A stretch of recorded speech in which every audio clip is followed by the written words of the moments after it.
Going into this week's show, I initially planned to start out by reading from studies done by the Wall Street Journal, American Journal of Epidemiology, Los Angeles Times, and a lot of others. But something came to my attention that I would like to read because somebody mentioned a Facebook page that I follow and one that I am very fond of. And that page is Goldman Sachs Paper Redemption. And I hadn't seen any posts from them in a while, so I decided to visit the page. And this post was pinned at the top of their page. And I will read it for you right now. This is from May 24th. Quote, "To whoever, I've been debating calling it quits for a while now. As much as I liked posting memes and sharing news articles and interacting with the finest people to grace God's green earth, it's honestly too much.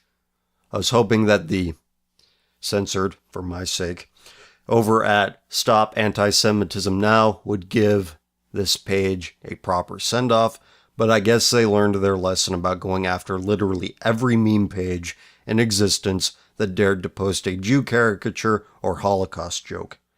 I see no reason why I should continuously enrage myself by willingly exposing myself to the dregs of humanity for a bunch of shares and likes, hoping that a post would go viral, attracting an ever-growing audience, posting more pics so that my audience would grow ever larger until the page gets banned and starting all over again.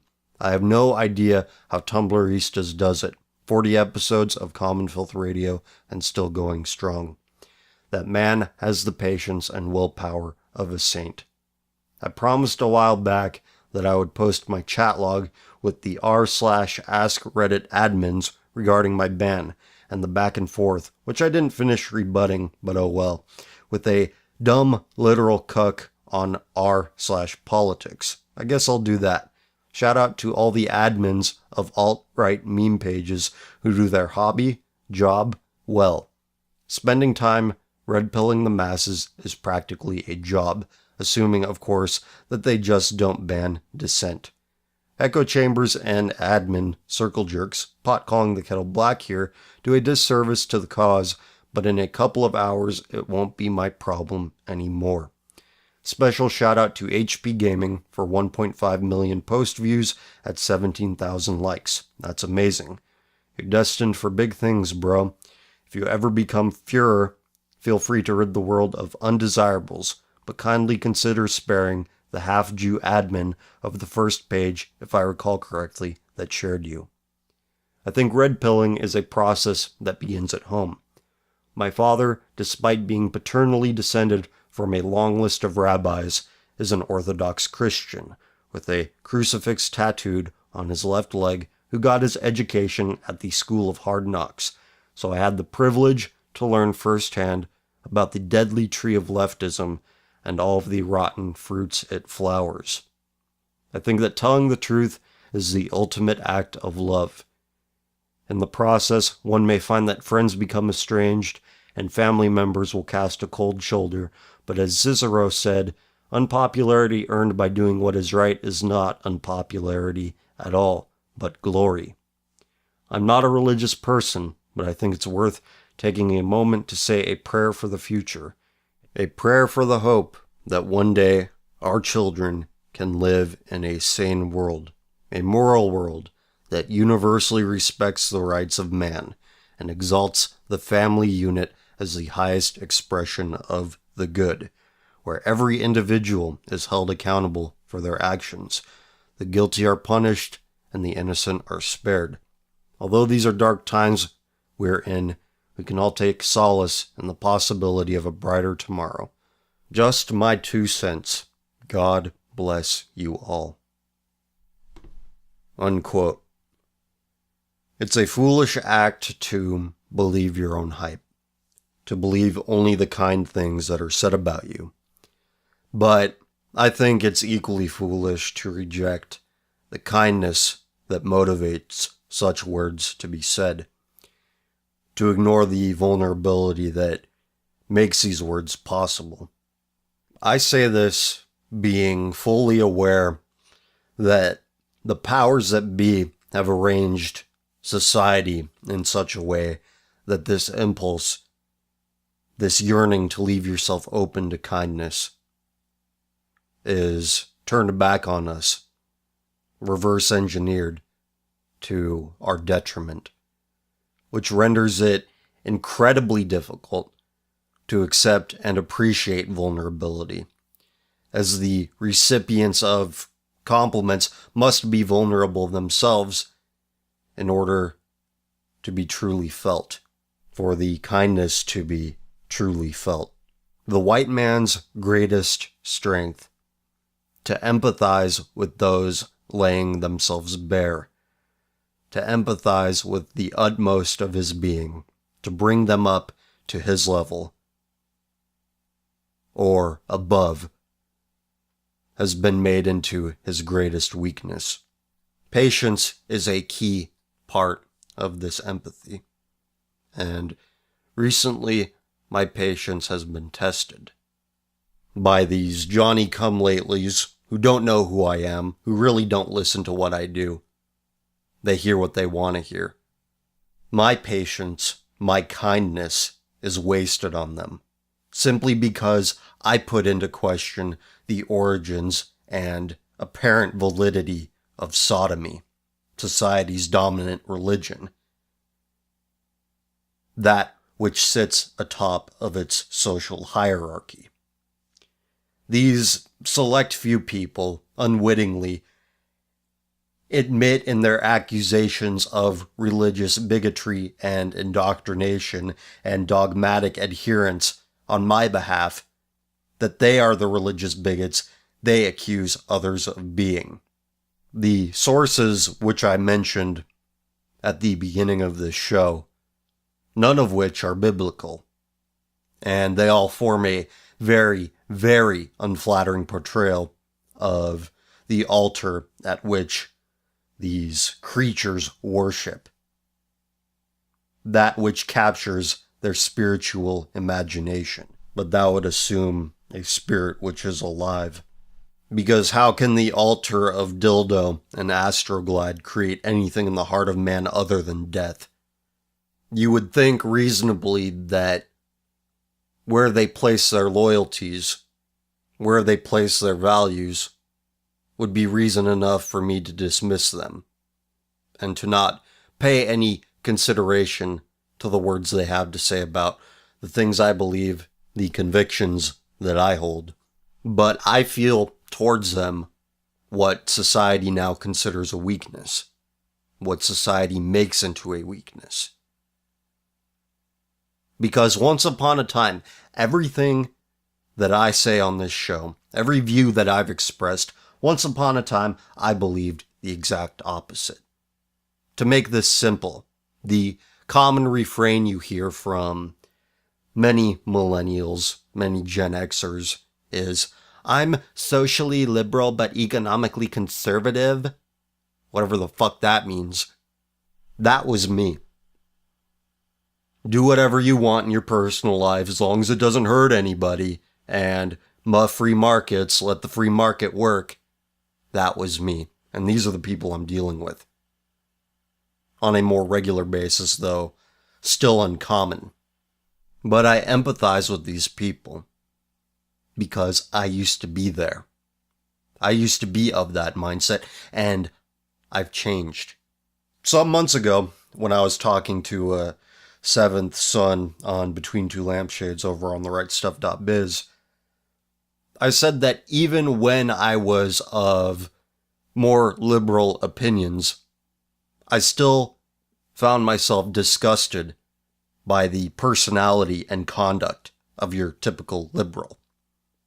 I have my theories as to why I felt this way, why I continue to feel this way, but I'll share those at some other time. The point is that I changed. But most people aren't willing to change. And that is where my empathy runs out. That is where I refuse to be weak. I refuse to view these people as my equals or my superiors. And it pains me to do so because I want to, because that is my natural inclination. But you must define your perimeter. You must draw a line. You must have your Alamo. I refuse to let snakes into my good graces. Those that place pleasure above brotherhood. But to whoever runs Goldman Sachs Paper Redemption, thank you for everything that you've done. Thank you for making me laugh, for informing me. I hope you hear this. I hope you're doing well. And I am glad to call you my brother.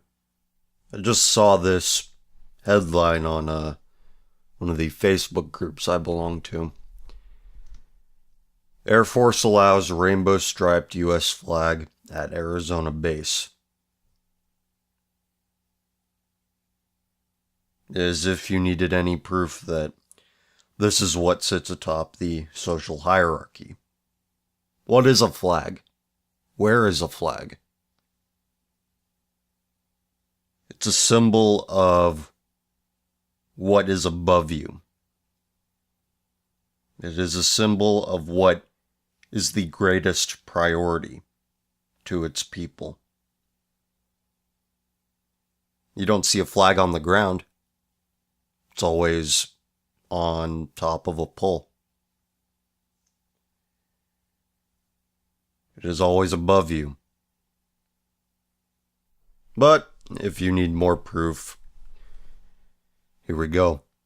At major Harvard-affiliated Boston hospital, physician expelled from staff for telling the truth about homosexual behavior and criticizing hospital's involvement in gay pride events. Hospital says physician statements on homosexual behavior constitute discrimination, harassment, and unprofessional conduct.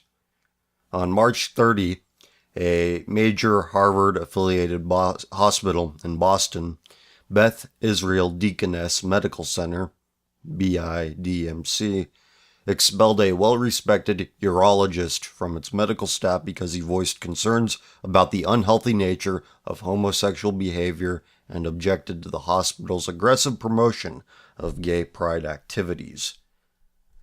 People trust the medical profession to protect them on both the personal and public health levels, but in recent years a nightmare has taken hold. Now a medical doctor is being expelled from his hospital for telling the politically incorrect truth about a serious medical issue. What you are about to read is truly Orwellian.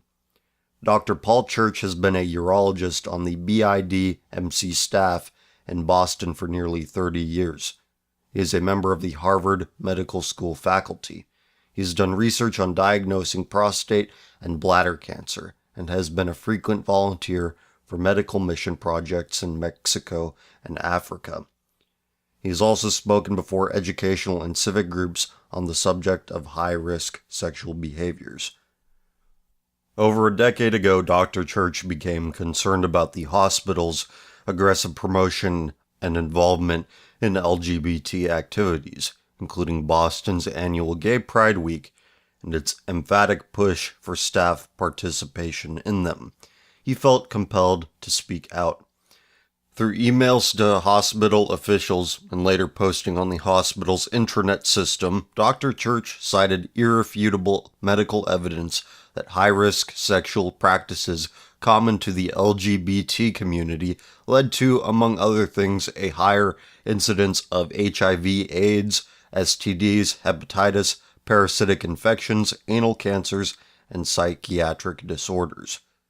Promoting such behavior, he said, is contrary to the higher mission of the healthcare facility to protect the public welfare and encourage healthy lifestyles. Dr. Church also reminded the administration that its staff and employees represent a diversity of moral and religious views, and many believe that homosexuality is unnatural and immoral.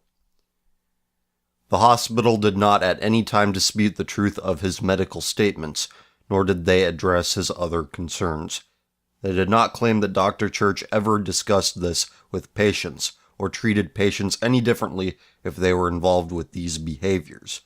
Instead, Dr. Church was met with increasingly harsh efforts by the hospital administration to silence and censor him. They told him that his admonitions about homosexual behavior constituted discrimination and harassment, were offensive to BIDMC staff, and could not be tolerated. In July 2011, he was called into the Chief of Surgery's office and told he should consider resigning or else he would face an investigation. He refused to resign. So a few months later, a formal peer review committee of BIDMC staff physicians was called together to assess his conduct. He again presented them with the medical facts, which they did not dispute, but ignored. The committee instead sent him a letter of reprimand ordering, quote, "You shall have no communications in any manner to anyone in the hospital concerning your opinion about sexual orientation, homosexuality, or other protected status." Unquote. It was an unusual order that a physician be banned from discussing critical medical facts relating to his expertise that could affect the health of the people the hospital serves. Dr. Church subsequently requested that the hospital not send any more promotions about LGBT activities to his email or hospital web connection. The hospital refused that request and continued sending them to him. They rejected the idea that these communications constituted a religious-based harassment of Dr. Church, or the possibility that such a gag order was illegal. As the emails and postings sent to Dr. Church by the hospital grew more frequent, as BIDMC's LGBT activities expanded, he again voiced his concerns via a brief posted comment on one occasion in 2013 and twice in 2014. The hospital reacted with vehemence. In September 2014, a special investigating committee was assembled to investigate him. Charges were brought against him. But also, over the next few months of the investigating committee and BIDMC's president received an outpouring of letters from colleagues, ethicists, public health experts, and others supporting Dr. Church and his advocacy for healthy behaviors. But the committee was not moved by the concerns of Dr. Church or those who wrote letters on his behalf. In January 2015, the investigating committee submitted its findings to the hospital's highest body and most prominent group, the 25-member Medical Executive Committee, which then met in February to decide on Dr. Church's fate. At the meeting, they allowed Dr. Church to read a statement defending himself. On March 30th, 2015, the Medical Executive Committee announced its decision. Dr. Church was informed that because of his unsolicited views about homosexuality that were offensive to BIDMC staff, he was being terminated from the hospital staff. Further, he was told that his statements on the subject of homosexuality were inconsistent with the established standards of professional conduct, and constituted a violation of the hospital's discrimination and harassment policy. I truly hope that I'm not the only one who finds it rather strange that these are the only people that are beyond reproach. These are the only people that you can't say anything bad about, or else you get fired from your job. Even if what you're saying about them is factual. Even if what you're saying about them is not rhetorical. Don't you find it strange that homosexuals are the only group of people who don't have their transgressions documented and used against them at every turn, of which there are many?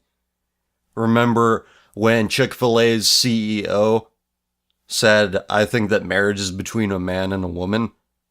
And the homosexuals reacted by, "Fuck those breeder scum. We're gonna go make out in their restaurants." Same thing with Hobby Lobby. Nobody remembers that. Nobody cares that these people at their parades place themselves on crucifixes and make out with each other while they're on those crucifixes.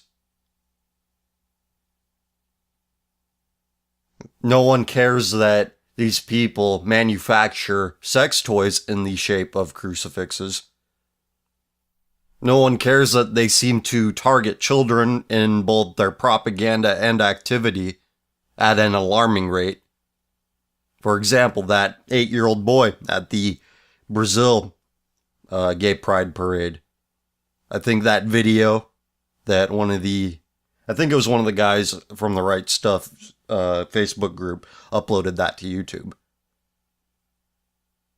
Somebody introduced it to me before that, and I'm the one that uploaded it to the Right Stuff's Facebook group. That has over 1 million views on YouTube. This kid, 8-year-old kid at a gay pride parade twerking, wearing nothing but booty shorts. And no one in the video is preventing him from doing that. They're all egging him on. Nobody finds it odd that that wonderful organization, Fuck Hate. Let me pull it up here. I have the image saved because I was going to use it in the next episode of Tumblristas. Okay, here we go. They posted this to their Tumblr. So Russia made it illegal for pro-gay words to be spoken? That law is about to be broken. 100,000 Tumblr reblogs, and we'll send 10,000 pro-equality coloring books to Russian homes with kids during the Olympics. And in this promotional image, there's a kid no older than 6 or 7 holding up the sign that I just read along with the coloring book, which is titled, Misha and His Moms Go to the Olympics. But I'm the bad guy because I remember all of this. I remember these events, these pieces of information. I'm the bad guy for compiling it and putting it into an appropriate context. But wait, there's more. There's always more. In a sign of the overt fascism and religious persecution to come, in the wake of a left emboldened by the Supreme Court's recent gay marriage ruling, a judge in Oregon has issued a gag order denying 2 Christian bakery owners from speaking out against same-sex marriage.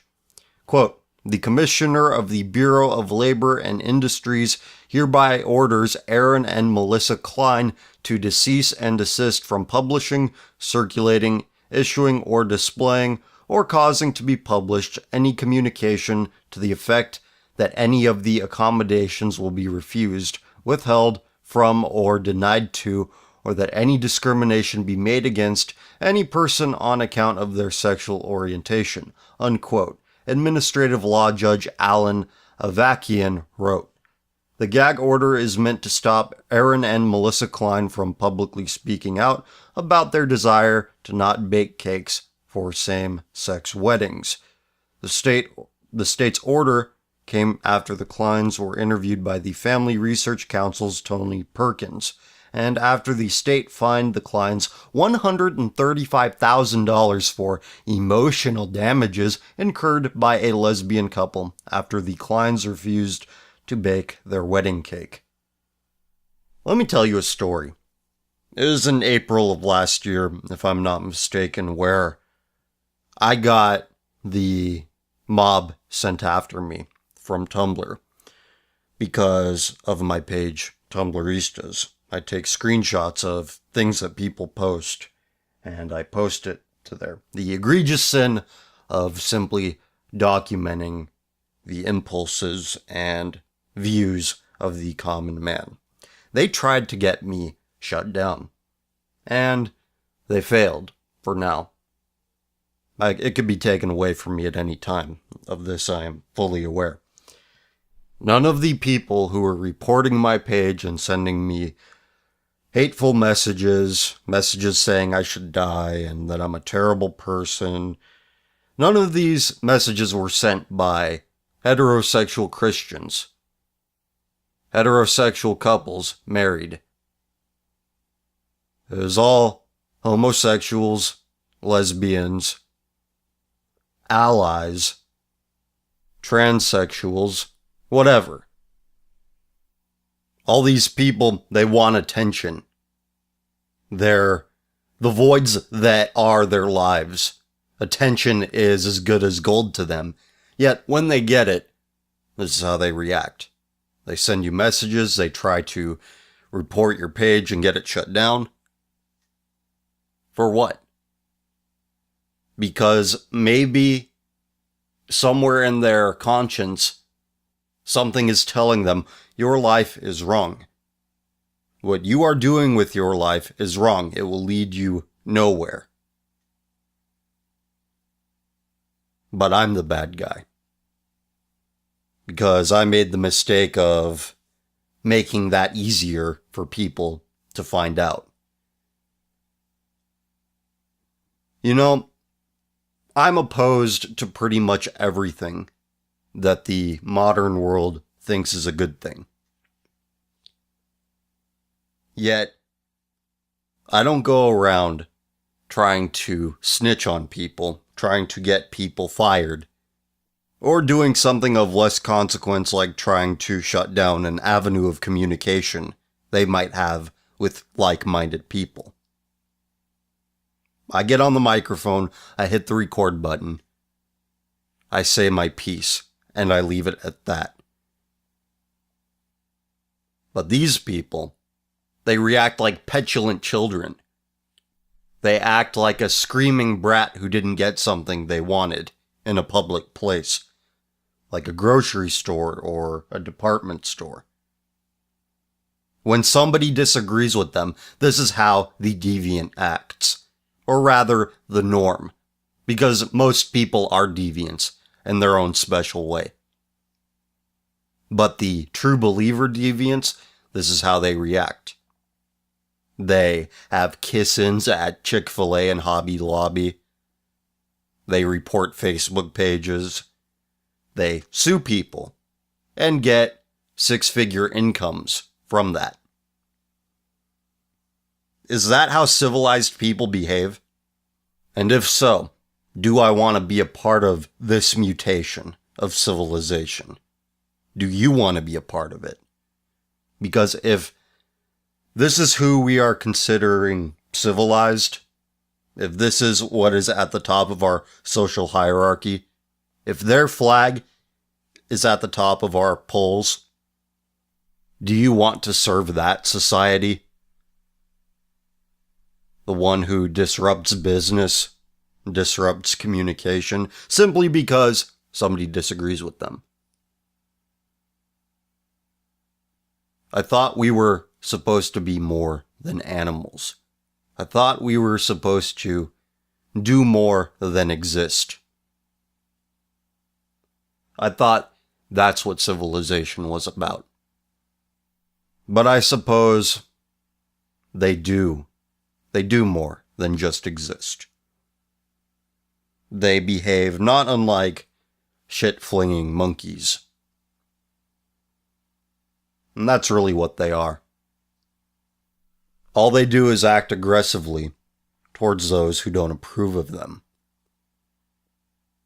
And make no mistake, what they do, what they continue to do, their acts of aggression, they can be interpreted in no other way. These people do not exist in the same realm of reality as the rest of us. These people are on a different level. No, they're on a lower level. One separated from what we want civilization to be. Where we can have disagreements without acting like fucking apes. Without acting like fucking children. But this is what 60% of the population sympathizes with, despite their continued acts of aggression. Some people say, wait for our enemies to do something, wait for them to be the aggressors, but time and time again, they've been the aggressors. Because they are so weak that they interpret disagreement as coercion and force. So weak that they run to mommy and daddy. The courts. Wham, wham, wham, my feelings are hurt. Give me a 6-figure paycheck. Okay.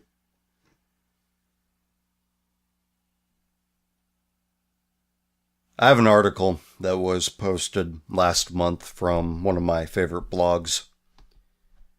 Posted June 1st, 2015 from akinocure.blogspot.com.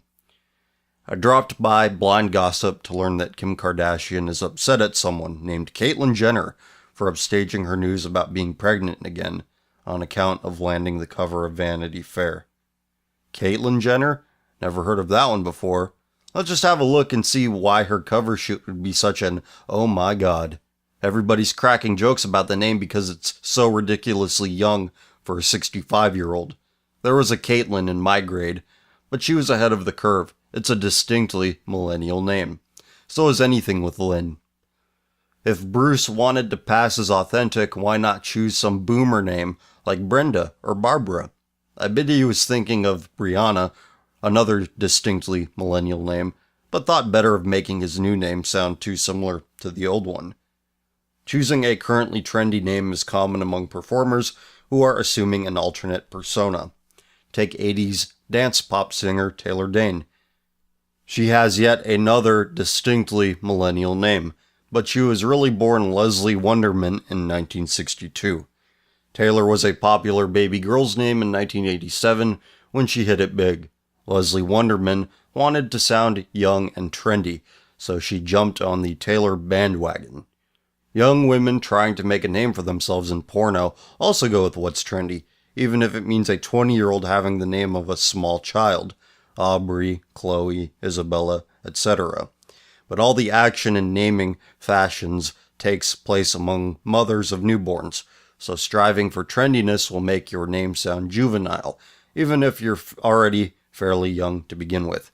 Back to Bruce Jenner. These other examples show that he's just acting out as a performer who's whoring for attention from an audience. It's all a great put on, and he knows it. If he had always truly felt as though he were female, he would have chosen a secret female name way back in the day, and it would necessarily sound old all these years later. But he picked Caitlyn yesterday, not when he was a kid. For all we know, he's been cycling through secret female names for decades, swapping out the old ones according to fashion. Chrissy Jenner in the 80s, Lauren Jenner in the 90s, Ashley Jenner in the 2000s, and now Caitlyn Jenner. What a pathetically unconvincing fraud and weirdo. So I have nothing to add to that, but something I thought I'd bring to your attention because it's an interesting take on the whole thing, even though I'm sure everybody's already forgotten about it. Americans have no memory. Maybe it's not just exclusive to Americans, the not having memory thing, but anyway, question time. And like I said in the original post of this week's comment thread, question thread, or whatever you want to call it on Reddit, don't ask me about homos and don't ask me for advice. Now, this isn't because I'm annoyed by your questions seeking advice from me. It's just that I don't feel that I'm qualified. I don't feel that I am qualified to give advice. I don't feel like I am qualified to make your decisions for you. And this is not a sudden realization. I've been getting more and more emails that are very heavy and very upsetting, and questions that are very personal and thus are out of my depth. Because I have not lived a life of great hardship and great trauma. I haven't had too much fucked up shit happen to me. So I feel like my insight and wisdom with regard to certain things only goes so far. And it doesn't go that far with regard to personal trauma and things of that nature. So let's do questions from Reddit. This is from Leigh Francis. Do you think that a right-leaning, non-degenerate America is achievable through non-racial holy war, Day of the Robe, 1488, Gas the Kikes, Race War Now actions? I do, but it is only possible if such a world is desired in the hearts of, if not a plurality, a sizable minority. But what do people want? What dwells within the heart of man? The desire for cheap entertainment. Come, don't judge me. That's what most people want. And I don't know how you change that. You can give them the facts. You can be rhetorically sound. But facts only go so far because most people think in terms of narrative. And we all know what the narrative is. Perhaps someday our Führer will come, but I don't know when. I don't know from where. Because I'm not a historian. I think that history in the hands of the common person is a very dangerous thing. Because again, they subscribe to narratives. They subscribe to what's not going to rock the boat, what's not going to offend their social circle. I thought the whole point of friendship was to be open and honest and to speak your mind without compromising that friendship. But what do I know? Okay. Next is from Schwartz Zone. What is more degenerate, 3D or 2D porn? Both. I'm not going to do this whole degenerate hierarchy thing. What is degenerate, and we'll leave it at that. Ben Garrison, what do you think the future holds for white America? Will we become a nation of brown mystery meat like Brazil, or will we eventually secede? Perhaps something else. Also, what sort of hobbies do you have, if any? Sorry if this is too personal of a question. Thanks for doing your show. It has been an immeasurably positive influence on my life, and I mean that sincerely. Well, you are why I do this show. That if somebody somewhere can take something from what I do and turn it into something positive, turn it into an improvement, it's a great relief to me. It is a great satisfaction to me. But I don't know what the future for white America holds because it seems like whites have completely lost the will to live. I've said this before. I do not see a lot of fight, a lot of willpower, even basic dignity in your average white person. And maybe this is just in California. Maybe elsewhere it's different. But I figure because California, most populous state in the Union, your average person here is going to be most likely an average person elsewhere. So that's my reasoning. Will we become Brazil? I think that's an inevitability at this point. I mean, in terms of demographics. It doesn't have to be in terms of morality.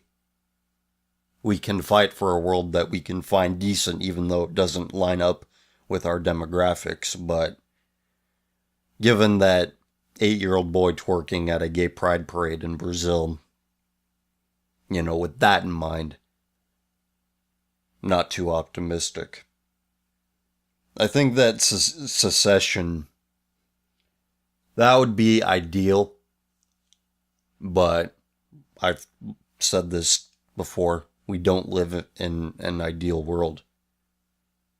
But I'm not particularly attached to any of these viewpoints.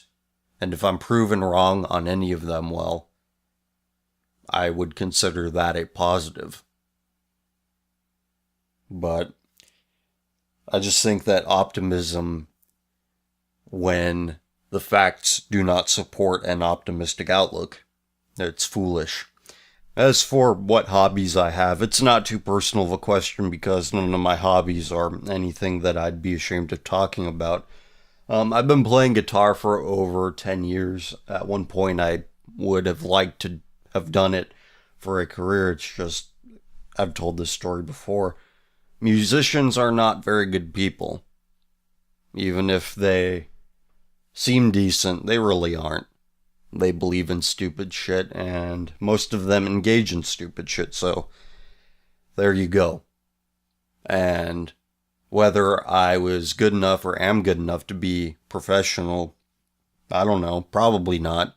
I did get paid once for doing a little bit of music for a commercial, a local radio spot, some number of years ago, back when I was in high school, but beyond that, I just don't get much enjoyment out of playing music anymore. My brain is no longer open to the pleasure it once gave me. And that might sound sad and that might seem upsetting, but I don't know, I don't lose too much sleep over it. I certainly would like to give the talent that I have for it to somebody who would love it more than I do presently, but that's just not possible. Other than music, I would consider this a hobby.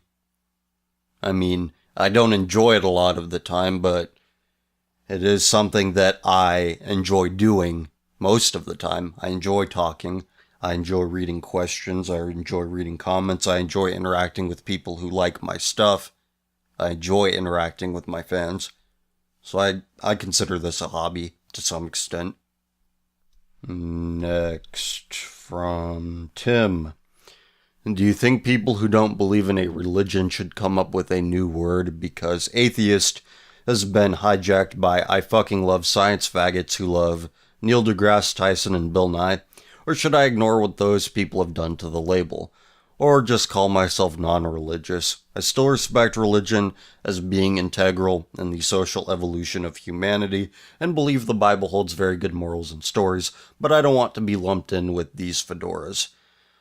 Yeah, atheism has kind of become a religion unto itself because it's not like, I always thought that putting A at the front of something means that you're non-theist.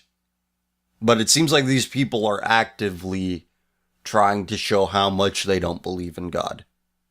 Trying to substitute it with, like you said, Neil deGrasse Tyson, I fucking love science, Bill Nye. I just don't understand how apparently non-religious and atheistic people treat this shit with such passion and still have the nerve to call themselves atheist and skeptical. You're just replacing it with pop culture bullshit. That is your God.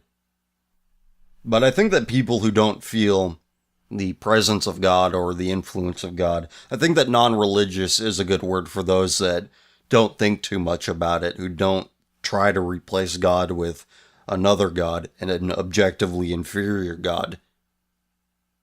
Non-religious is a good word, but there are the people who are like, I'm spiritual but not religious. Those fucking people. Significant overlap with the I fucking love science crowd.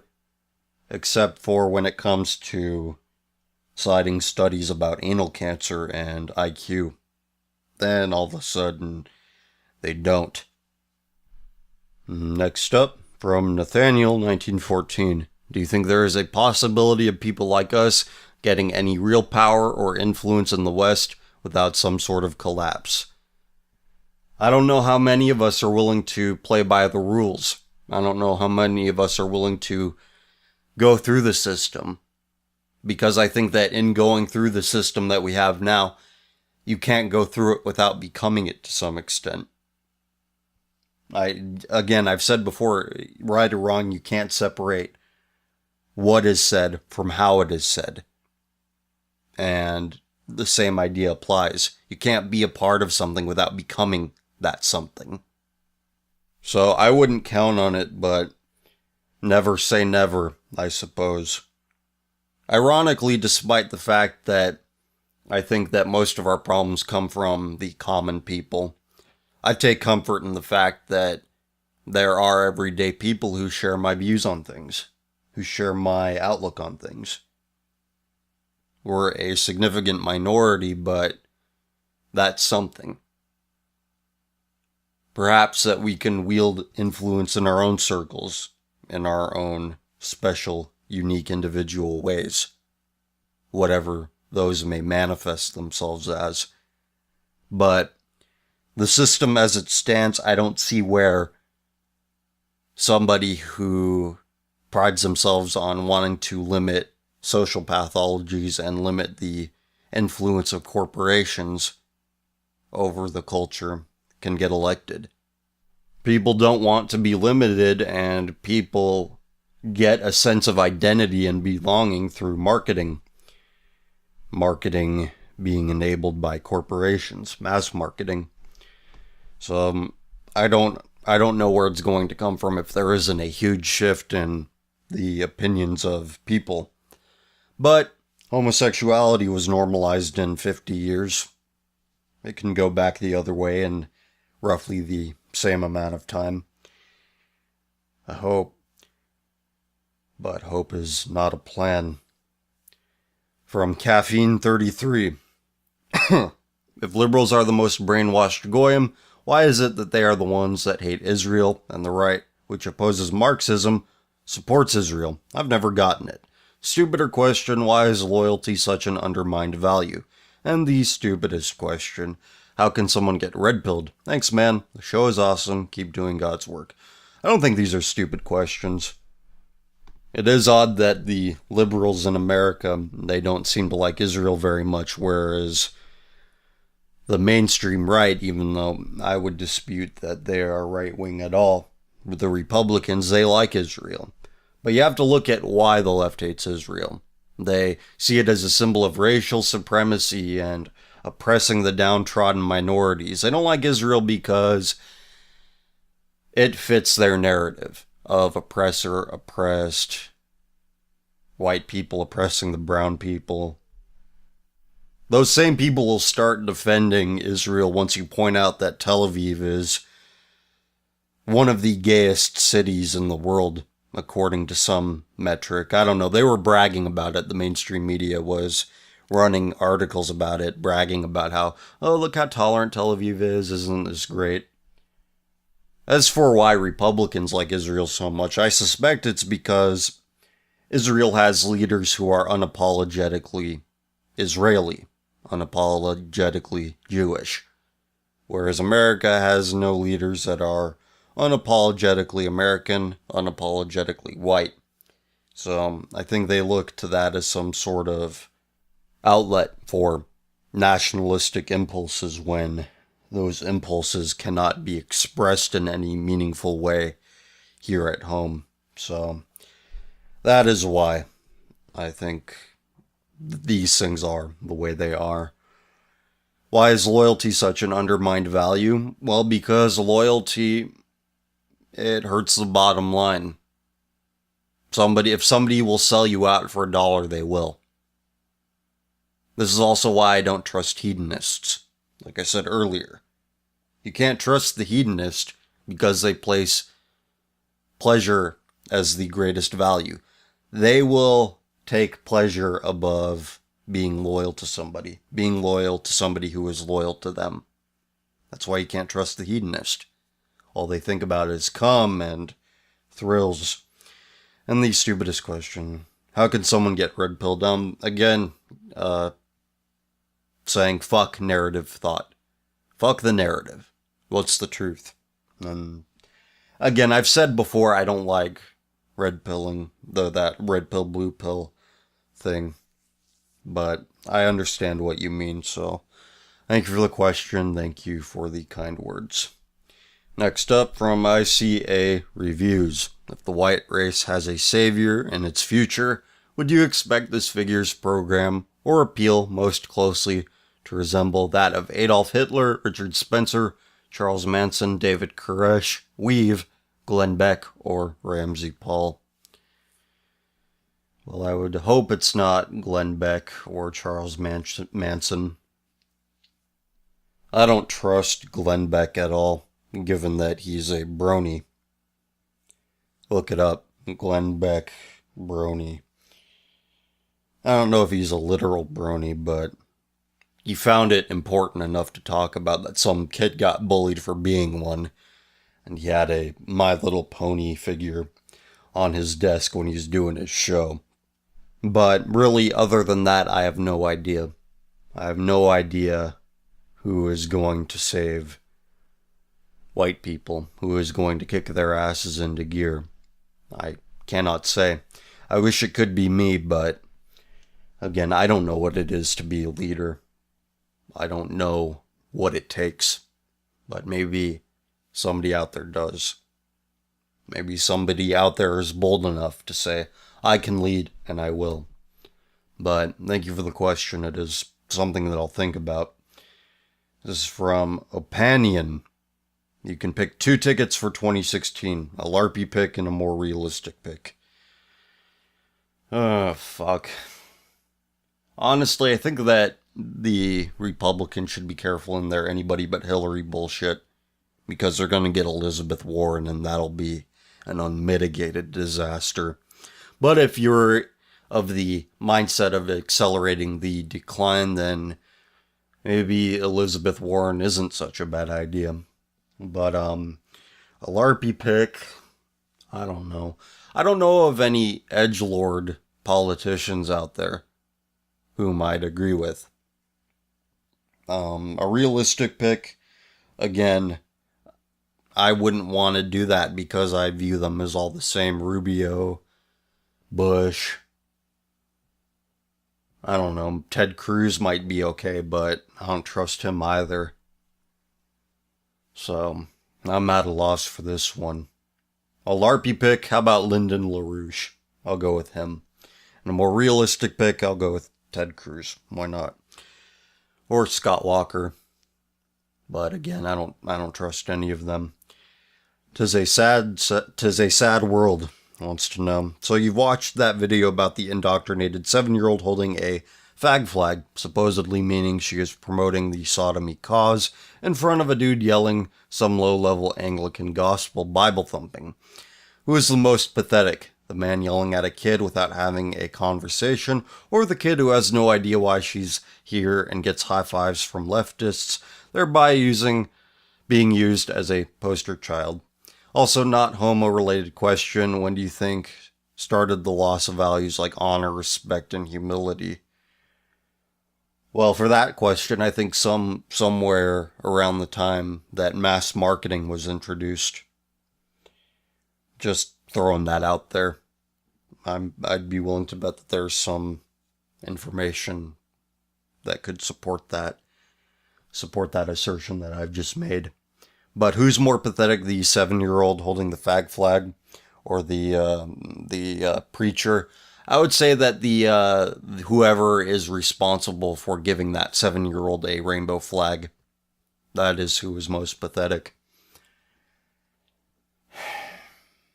Again, why the fuck do they target children? Don't you think it's a bit strange? I mean, with that fuck hate thing, we're gonna send a bunch of coloring books to Russia. That whole Brazil thing with the 8-year-old kid, however old he was, it was young. And moreover, the fact that this propaganda kicks into its highest gear possible during the summer. Does anybody not find that a bit strange? When kids are home from school, this is when they decide to promote their cause. Again, just putting it out there. Can you dispute it? Can you dispute the timing of it and the timing of other things? Let's do emails and then we'll get going. Alright, this one is from Han. First off, I would like to say, I like how you split off this week's episode into 2 parts. You should do that more often, but on to the question.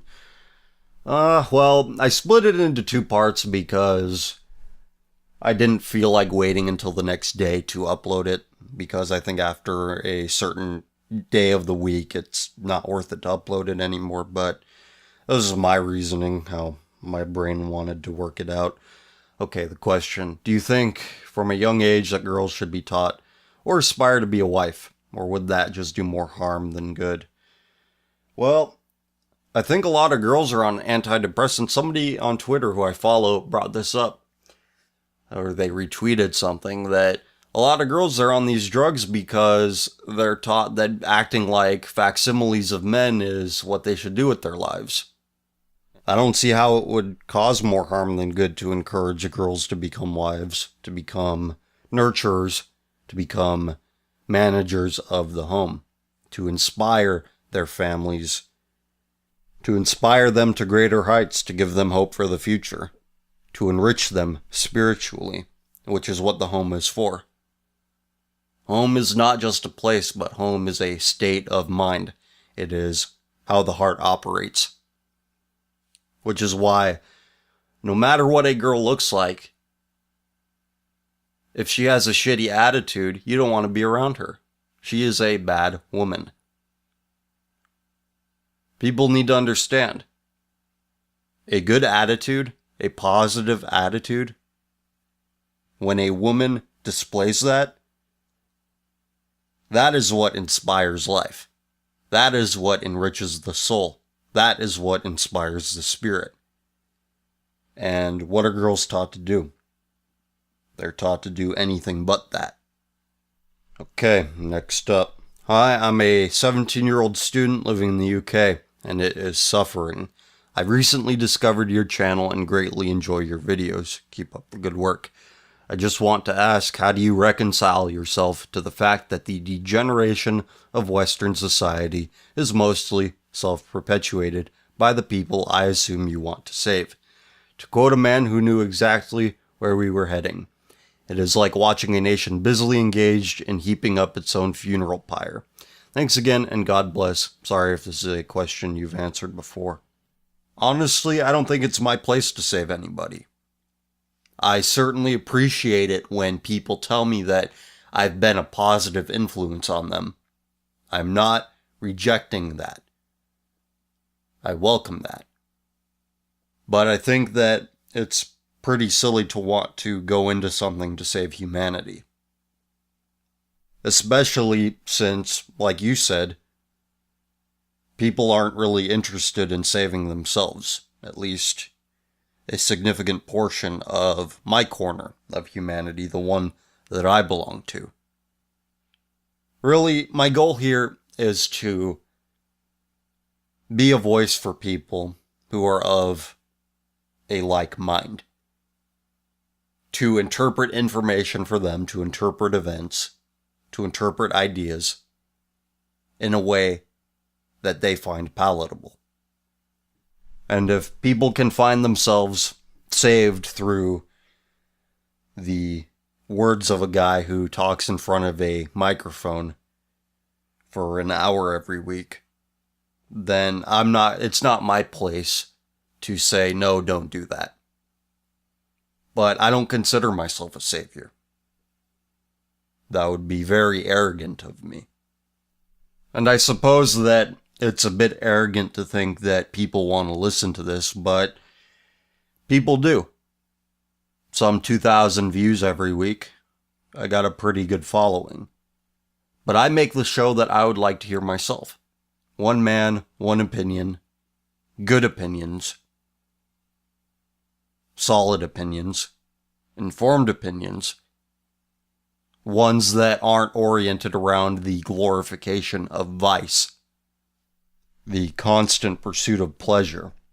I got sick of that. I wanted to hear something that went beyond that. And I wasn't getting it really from anywhere else, so that's why I created this. That's why I continue to do this.